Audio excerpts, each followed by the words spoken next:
Assalamualaikum warahmatullahi wabarakatuh.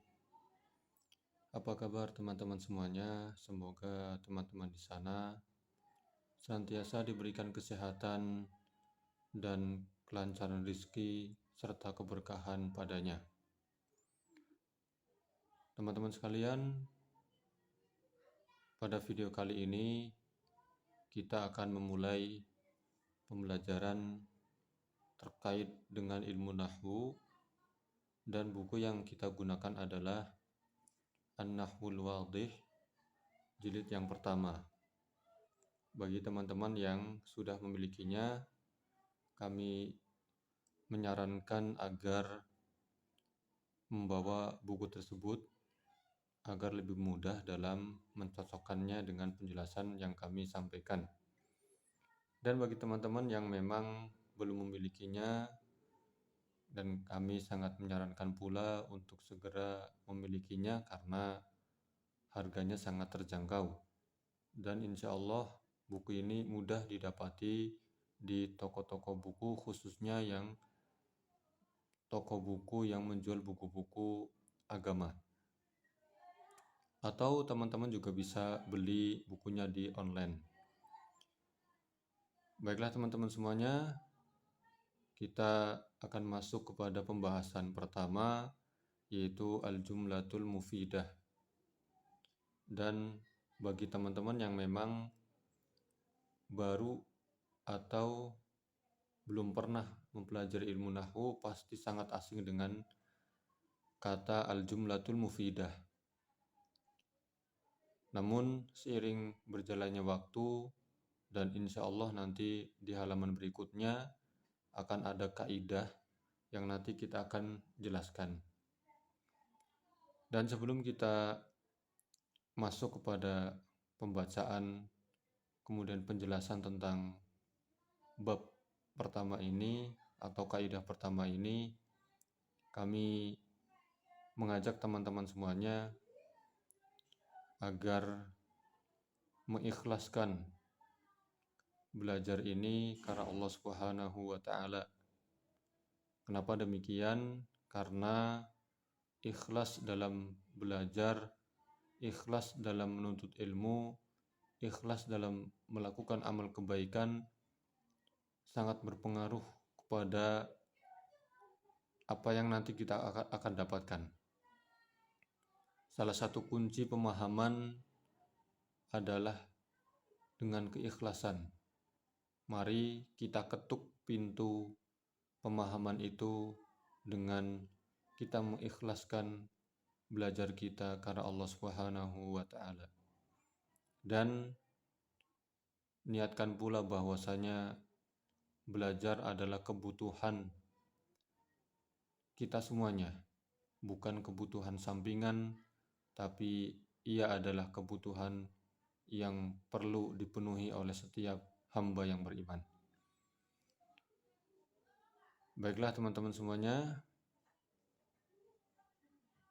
kita akan memulai pelajaran ini, dan perlu kami sampaikan juga terkait buku An-Nahwul Wadih ini, metode yang disampaikan oleh penulis adalah menyebutkan judulnya, kemudian contoh-contohnya, setelah itu penjelasan, kemudian kaidah, dan setelahnya soal-soal yang akan disebutkan oleh beliau, dan nanti kita akan jawab satu persatu insya Allah.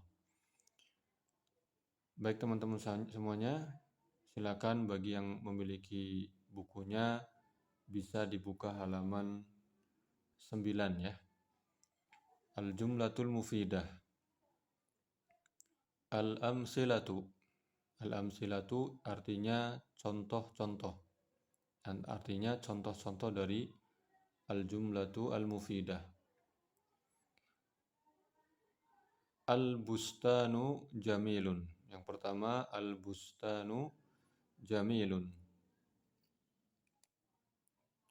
Yang kedua, Asy-Syamsu Thali'atun.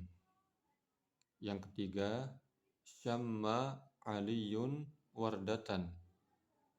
Yang keempat, qatafa Muhammadun zahratan. Yang kelima, ya'ishu as-samaku fil ma'i. Yang keenam, yaksuru an-nakhilu fi Misra. Baik, ini adalah 6 jumlah mufidah yang disebutkan oleh penulis.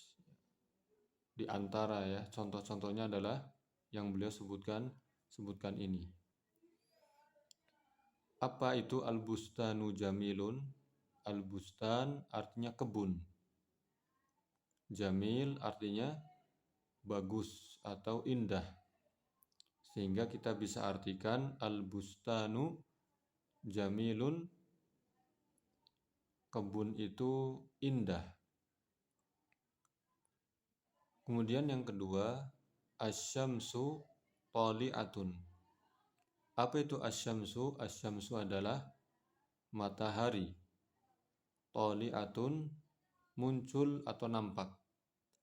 Sehingga kita terjemahkan asyamsu tali'atun artinya matahari itu muncul atau matahari itu tampak. Yang ketiga, syamma aliyun wardatan. Syamma artinya mencium. Aliyun, Ali nama orang. Wardatan, bunga mawar. Maka artinya Ali mencium bunga mawar. Yang keempat, qatafa Muhammadun zahratan. Qatafa artinya memetik. Muhammad nama orang, zahratan bunga. Sehingga kita terjemahkan qatafa Muhammadun zahratan, Muhammad telah memetik bunga. Yang kelima, ya'ishu as-samaku fil ma'i. Ya'ishu artinya hidup, as-samaku artinya ikan, fil ma'i di dalam air. Sehingga kita mengartikan ya'ishu as-samaku fil ma'i, ikan hidup di dalam air. Yang keenam, yaksuru an-nakhilu fi Misra. Yaksur artinya banyak. An-nakhilu bisa berarti pohon kurma. Fi Misra di negeri Mesir. Jadi artinya yaksurun nakhilu fi Misra, pohon kurma banyak tumbuh di negara Mesir. Baik, ini adalah contoh-contoh jumlah mufidah dan maknanya. Kemudian mungkin dari contoh-contoh ini teman-teman masih bertanya-tanya, sebenarnya apa sih jumlah mufidah? Mungkin ada sebagian pula dari teman-teman yang memang sudah mulai bisa menerawang, bisa membayangkan makna dari jumlah mufidah. Meskipun tidak 100% sama, tapi setidaknya sudah ada gambaran dari contoh-contoh yang tadi kami sebutkan dan kami terjemahkan. Baik, untuk lebih jelas silakan teman-teman buka halaman berikutnya, yaitu halaman ke-10. Ya, sini ya, bawah ada al-qawaid. Al-qawaid artinya kaidah. Kaidah yang berkaitan dengan apa? Kaidah yang berkaitan dengan pembahasan kita, yaitu pembahasan al-jumlatul mufidah. Yang pertama, at-tarkibul ladzi yufidu faidatan tammatan yusamma jumlatan mufidatan wa yusamma aydan kalaman.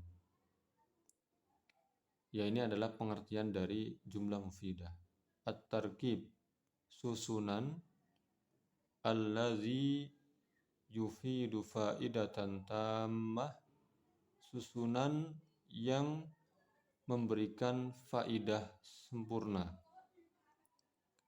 Yusamma jumlatan mufidah, maka susunan tersebut dinamai atau disebut pula dengan jumlah mufidah. Wa yusamma aydan kalaman, disebut pula dengan kalam. Jadi susunan dari beberapa kata yang kemudian memberikan faidah yang sempurna. Faidah yang sempurna di sini artinya ketika teman-teman misalkan mendengarkan satu ucapan dan teman-teman tidak kebingungan, artinya langsung bisa memahami maksud dari ucapan tersebut, itulah yang disebut dengan kalam atau jumlah mufidah. Ya, jadi jumlah mufidah adalah susunan dari beberapa kata yang ketika digabungkan kata-kata tersebut akan memberikan faedah yang sempurna. Baik, kita coba kembali ke halaman sebelumnya, halaman 9 ya. Halaman 9. Di sini ada 6 jumlah ya, tadi sudah kita baca dan sudah kita terjemahkan bersama. Sekarang apabila kita mengatakan al-bustanu, misalkan kata jamil ditutup, harusnya al-bustanu jamilun di sini. Kemudian jamilun kita tutup. Kemudian ada seseorang yang mengatakan kepada teman-teman semuanya, al-bustanu, kebun itu. Apakah teman-teman bisa langsung memahami maksud dari ucapan orang tersebut? Tentunya tidak. Kenapa? Karena kata itu belum sempurna. Ketika orang tersebut mengatakan kebun itu, kemudian berhenti dalam waktu yang lama, diam misalkan, maka teman-teman akan memiliki pertanyaan di situ. Apa yang dimaksud dengan orang tersebut? Maksud orang tersebut mengatakan kebun itu, apa maksudnya? Kebun itu besar, kebun itu luas, kebun itu berada di tengah kota, kebun itu berada di pinggiran kota, atau berada di tengah hutan, atau kebun itu bersih, bagus, kotor, dan sebagainya. Dan itulah pertanyaan-pertanyaan yang nanti akan muncul dari teman-teman semuanya. Jadi kita sebut al-bustanu belum disebut dengan jumlah mufidah. Kenapa? Karena ketika orang tersebut menyampaikan kata al-bustan, teman-teman belum bisa paham secara langsung. Artinya masih kebingungan. Ini maksud al-bustan apa? Besar, luas, bersih, kotor, sempit, kecil, dan sebagainya. Ya, sehingga butuh kalimat lain untuk menyempurnakan al-bustan tadi. Ya, sehingga muncullah kata jamil. Maka ketika muncul kata jamil misalkan salah satunya, maka sempurnalah kata tersebut, sempurnalah jumlah tersebut. Maka al-bustanu jamilun disebut jumlah mufidah. Kenapa? Karena ketika orang tersebut mengatakan al-bustanu jamilun, kebun itu bagus, kebun itu indah, maka pasti teman-teman tidak memiliki pertanyaan lagi. Karena teman-teman sudah langsung bisa memahami, oh berarti kebun itu bagus. Oh berarti penafsiran saya kebun itu kotor, kebun itu ada di tengah kota, kebun itu ada di tengah-tengah hutan, itu penafsiran yang tidak benar. Ya, sehingga inilah yang disebut dengan al-jumlah al-mufidah, yaitu susunan dari beberapa kosakata ya, atau mufrodat dalam bahasa Arabnya yang kemudian menjadi atau ketika digabungkan menjadi jumlah yang sempurna yang ketika orang mendengarnya atau membacanya tidak timbul pertanyaan lagi, tidak kebingungan, langsung bisa memahami. Baik, ya, itulah teman-teman maksud dari kaidah yang pertama. Baik, mungkin ada teman-teman yang masih kebingungan, ya kita coba menyebutkan contoh lain di antara yang 6 ini. Misalkan nomor 4, Qatafa Muhammadun Zahratan. Muhammad memetik atau telah memetik bunga. Kalau misalkan ada yang mengatakan kepada teman-teman semuanya, Qatafa Muhammadun. Muhammad memetik. Zahroh kita tutup. Qatafa Muhammadun. Muhammad telah memetik. Kira-kira apakah teman-teman langsung bisa memahami yang dimaksud dengan Muhammad telah memetik? Bisa jadi dia telah memetik daun, bisa jadi dia telah memetik tangkai, ya, bisa jadi dia telah memetik yang lain. Ya, sehingga perlu ada mufrodat atau kosakata atau kata yang kemudian menyempurnakan jumlah ini, sehingga muncullah kata zahroh untuk membentuk satu jumlah yang sempurna. Qatafa Muhammadun zahratan. Muhammad telah memetik bunga. Otomatis teman-teman tidak akan lagi mempertanyakan yang dimaksud Muhammad memetik apa. Tidak lagi muncul pertanyaan yang demikian karena sudah sempurna. Ya, sudah sempurna. Baik, ya mungkin bagi teman-teman yang barangkali masih belum paham dengan maksud dari penjelasan kaidah yang pertama tadi disertai contohnya, maka teman-teman bisa kembali mengulang lagi video ini. Baik, kita masuk ke kaidah yang kedua. Jadi kaidah yang pertama sudah kita sebutkan. Sekarang kaidah yang kedua. Apa itu al-jumlatul mufidah qad tatarakkabu min kalimataini? Jumlah mufidah yang di atas ini adalah pengertiannya. Bisa disebut jumlah mufidah, bisa disebut kalam. Ya, jadi seperti ini. Ya, bisa disebut kalam.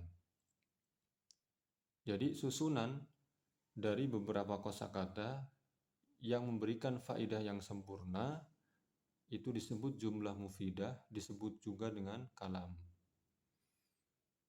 Kemudian yang kedua, al-jumlatul mufidah, jumlah mufidah qad tatarakkabu min kalimatain. Terkadang tersusun, ya susunannya, susunan jumlah mufidah min kalimataini dari dua kata.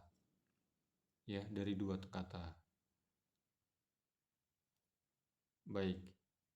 Ya, perlu digarisbawahi ya teman-teman di sini, min kalimatain dari dua kata. Wa qad tatarakkabu min aktsar. Dan terkadang pula jumlah mufidah itu tersusun dari 3 kata atau bahkan lebih dari 3 kata.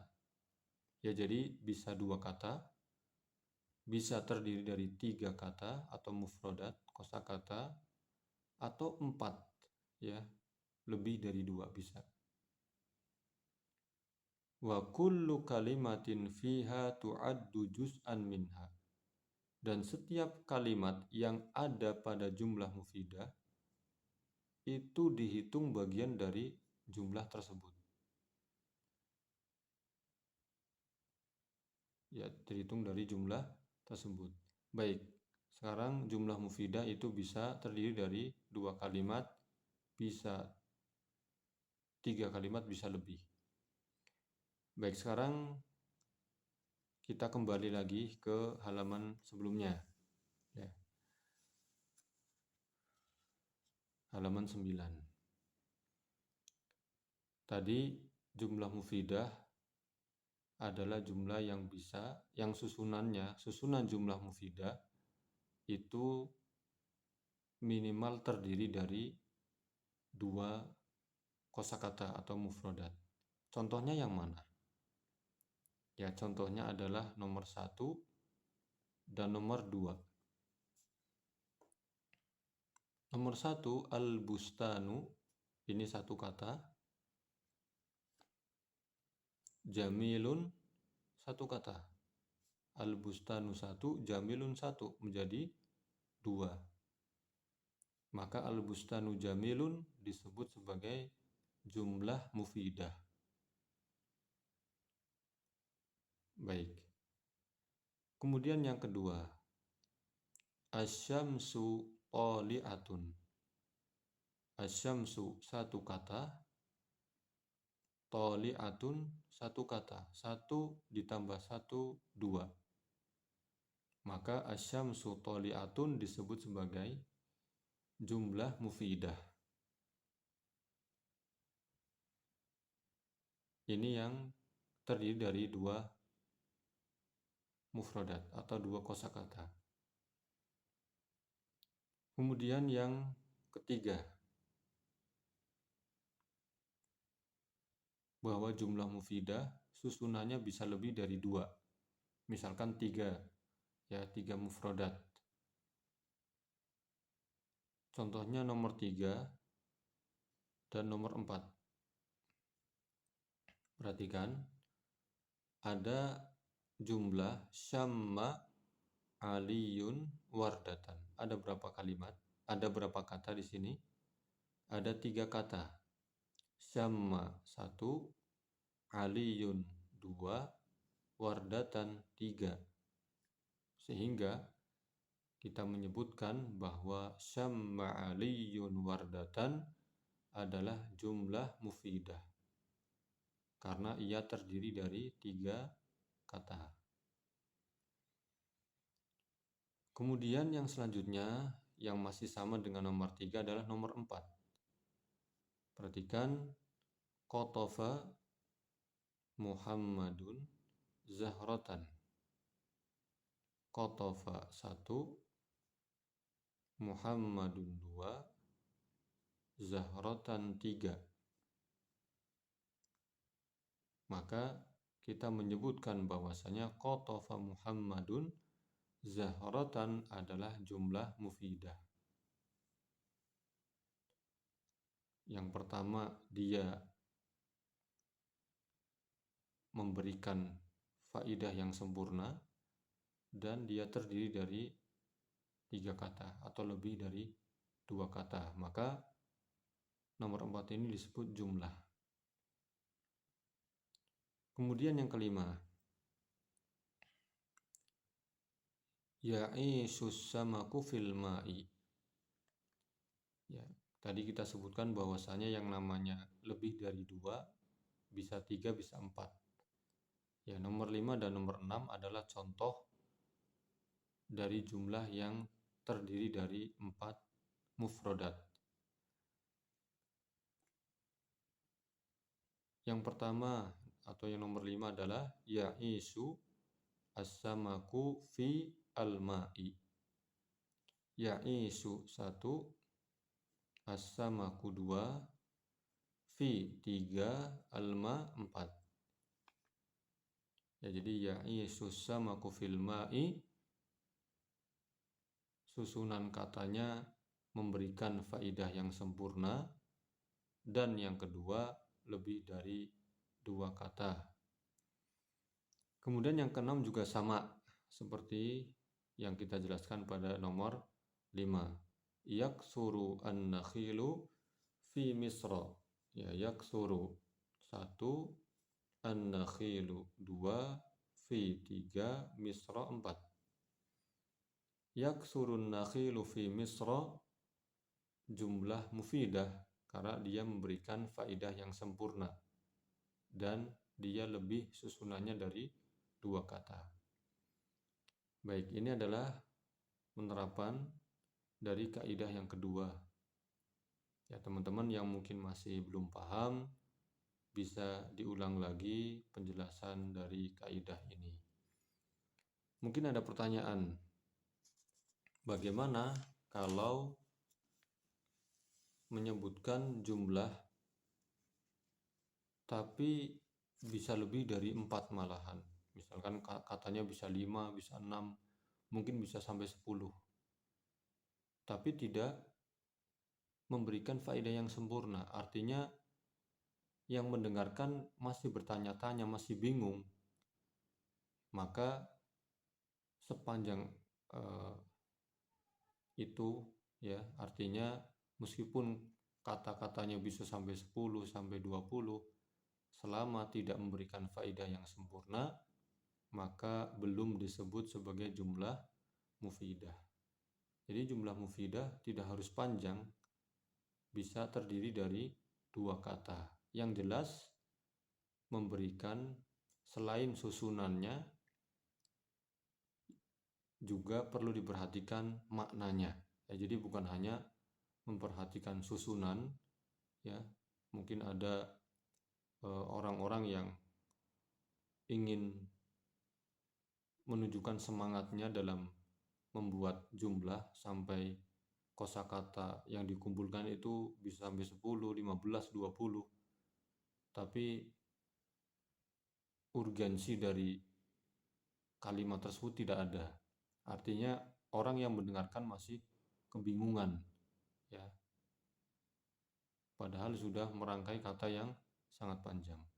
Jadi kesimpulannya adalah jumlah mufidah bukan hanya fokus kepada berapa kata yang disusun, tapi juga fokus kepada maknanya. Meskipun hanya 2 kata, seperti tadi nomor pertama dan kedua, al-bustanu jamilun dan asyamsu thali'atun, maka itu sudah cukup menjadi atau disebut sebagai jumlah mufidah. Baik teman-teman semuanya, ini adalah video pertama kita terkait dengan pembelajaran untuk kaidah pertama di An-Nahwul Wadih, yaitu al-jumlatu al-mufidah. Baik teman-teman semuanya, apabila teman-teman menganggap bahwa video ini bermanfaat dan berisi tentang kebaikan, maka kami menyarankan untuk tidak bosan-bosan menyebarkannya kepada yang lain agar yang lainnya pun mendapatkan manfaat dari video ini. Dan apabila teman-teman berkenan, dukung channel ini dengan memberikan subscribe. Semoga channel ini semakin berkembang dan memberikan manfaat kepada yang lainnya. Dan jangan lupa untuk menyalakan lonceng notifikasinya sehingga teman-teman tidak ketinggalan video terbaru yang kami upload terkait pembahasan ilmu nahwu ini. Terima kasih pada teman-teman semuanya, semoga dimudahkan dalam belajar dan dimudahkan dalam memahami setiap pelajaran yang diterima. Apabila ada kesalahan, kami mohon maaf yang sebesar-besarnya. Terima kasih atas kehadiran teman-teman semuanya. Kita berjumpa di video berikutnya. Assalamualaikum warahmatullahi wabarakatuh.